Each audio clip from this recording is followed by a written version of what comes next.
उन्होंने उनका सम्मान किया, सर कैसे कैसे ये तो अच्छी बात है।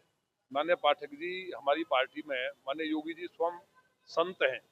जन्म भले ही क्षत्रिय घराने में लिया, लेकिन आज उन्होंने वर्ण कर लिया। हमारे यहाँ वर्ण व्यवस्था थी, अगर कोई पठन पाठन करता था तो ब्राह्मण हो जाता था, तो बिजनेस करता था, ये सब जानते हैं। सेवा करने वाला शूद्र है, तो ये जातीय व्यवस्था नहीं थी। वर्ण माने वर्ण करना, चुनना।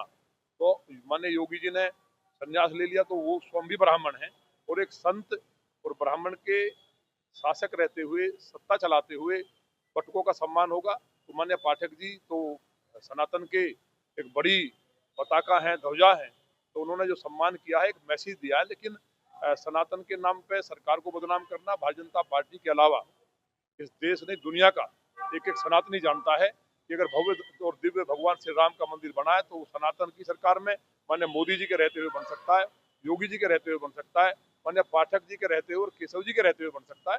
तो उनका सम्मान किया, मैं उनका अभिनंदन करता हूँ।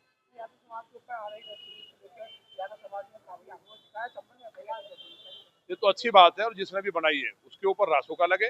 अपनी मूवी चलाने के लिए कभी घूसखोर पंडित बनाएंगे, कभी यादव समाज का नाम बदनाम करेंगे। हमारे महापुरुष इनको दिखते नहीं है, उनके ऊपर नहीं बनाएंगे। तो इनके खिलाफ रासोका के तहत कठोर कार्रवाई हो, क्योंकि इंटरनल सिक्योरिटी का मामला है, दंगा हो सकता है।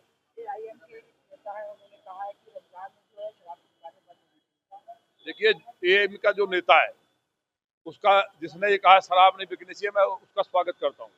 लेकिन उसको ये भी मानना चाहिए कि मांस की भी दुकान एक नहीं खुलनी चाहिए, कोई स्लॉटर हाउस नहीं होना चाहिए।